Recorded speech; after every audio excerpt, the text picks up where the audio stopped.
नमस्कार साथियों, मैं ईरा जौहरी आज आप सबके समक्ष कलम के जादूगर रॉयल पठान जी की एक कहानी आप लोगों को सुनाने जा रही हूँ।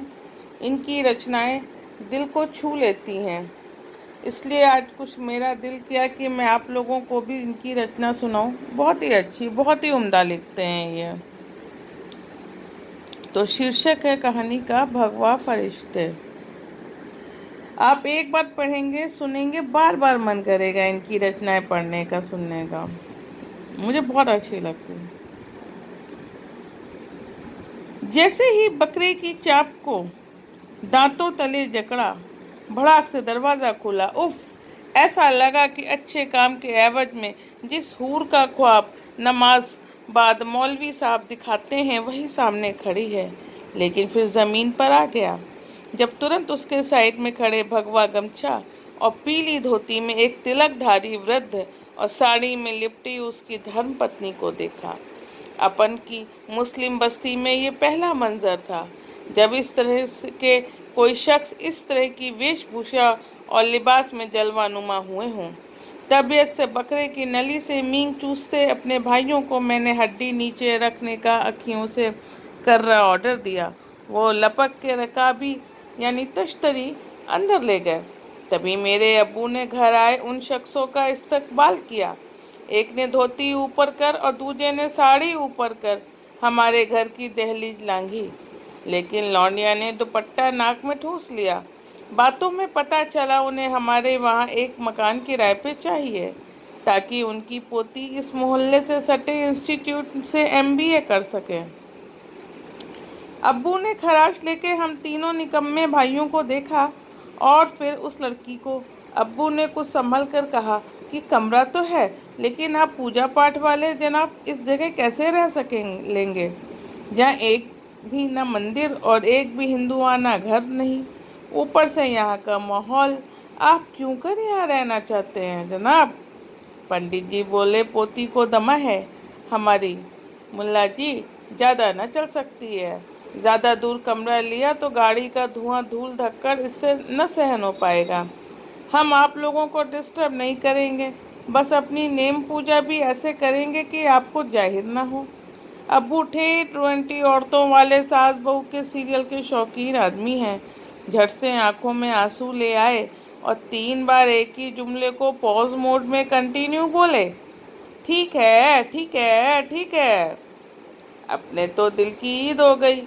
तुरंत दोनों छोटे भाइयों के पिछवाड़े पर लात देकर एक झाड़ू एक बाल्टी चूना पानी उनको पकड़वाया और ऑर्डर दिया कि बेटा 1 घंटे में कमरा खुद जुबान से हेलो न बोला तो समझ लियो गोश्त बन और भाजी सब्जी चरने को दे देंगे। मोहल्ले के लौंडों को अल्टीमेटम दे दिया, बेटा तुम्हारी बहन यहाँ पढ़ने आई है, इसलिए घर से 36 कोस दूर ही रही हो। मस्जिद की मीनार का लाउडस्पीकर 360 सेंटीग्रेड घुमा दिया। गोश्त की खुशबू ऊपर वाले माले में ना पहुँचे, इसलिए रसोई में फ़ैन लगवा दिया। चच्ची भाभीियों को नसीहत कर दी कि अपने चिल्लड़ यानी बच्चे अपने घर में ही रखो। उनकी खिड़की के सामने ही अपने दुकान का शटर उठा दिया। कभी जब नज़र ना आए तो पतंग को उनकी खिड़की में फंसा दिया। लेकिन किस मिट्टी की बनी थी वो, न किसी से बात करती, न कभी मुस्कुराती, न कभी छज्जे पे आती। पंडित तो हमारे ही अब्बा से दीन धर्म में लाते और पंडिताइन हमारी अम्मी को सब्जी खाने की सिफत बयान करती। लेकिन वो लड़की सिर्फ कॉलेज आना जाना करती, और वो भी अपने दादा हमारे पीछा करने के प्रोटेक्शन में। उसने कभी जाहिर नहीं होने दिया कि मैं भी उसकी नज़र में कोई अहमियत रखता हूँ। सब बदल रहा था मेरे लिए। एक दिन पंडित ने चीख कर ऊपर से आवाज़ लगाई, मुल्ला जी, जुनैद को भेजो, हमारी पोती की तबीयत बहुत खराब है। मैंने पहली बार उसके बेहोश हुए चेहरे को घूर कर देखा, उसको गोद में उठाया और डॉक्टर कने दौड़ लगा दी। देर हो चुकी थी। उसका अस्थमा 3 के पहाड़े के आखिरी पायदान पर पहुंच चुका था। वो जा चुकी थी। पंडित ने अब्बू को किनारे बुलाया और बहुत कुछ बातें रोती हुई बयां की। अब्बू ने फक्र से पंडित को देखा और उसे गले लगा लिया। खैर मुझे कुछ पल्ले न पड़ा। मुझे अब्बू ने घर जाने का ऑर्डर दिया।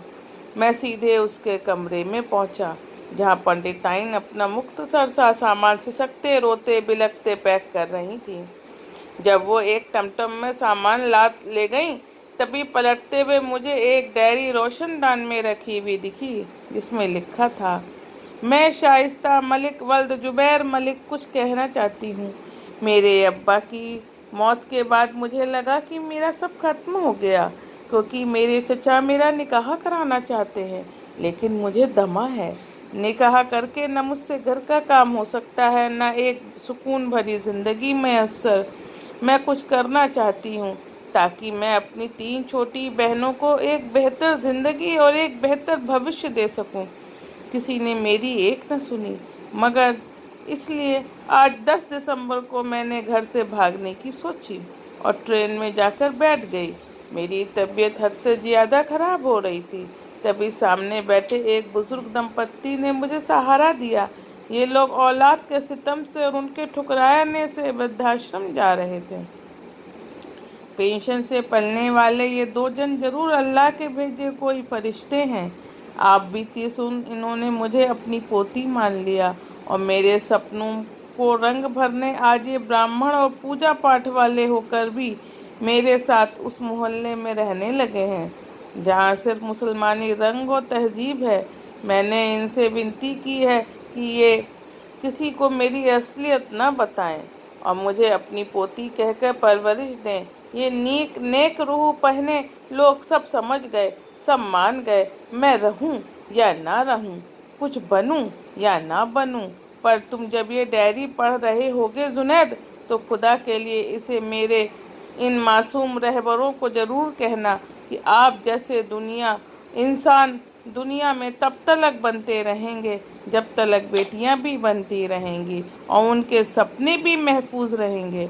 उनसे कहना कि अल्लाह आप जैसों को किसी मजहब के लिए ज़मीन पे नहीं उतारता, बल्कि पूरी इंसानियत पर आपको भेज इंसानियत पर एहसान करता है।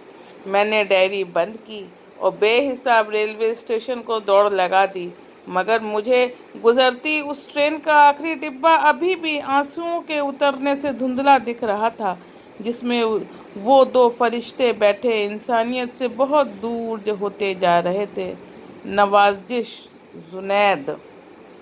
तो ये रही इनकी रचना, जो कि मुझे बहुत ही अच्छी लगती है। इनके आप लोगों को हमारा ये पढ़ना कैसा लगा, ये आप ज़रूर बताएं। इस तरह के पाठ, इस तरह से रचनाकारों को पढ़ना आपको कैसा लगता है? सुनना, मतलब मुझे तो पढ़ना बहुत अच्छा लगता है। सुनना आप लोगों को कैसा लगता है, आप लोग ज़रूर बताएं। और आपके कमेंट्स, अच्छे कमेंट से ही मेरा उत्साह बढ़ता है। तभी मैं आगे और भी रचनाकारों की रचनाएं पढ़ के आप लोगों को सुनाऊंगी। धन्यवाद, शुक्रिया साथियों। मैं हूँ आपकी एराज जौहरी।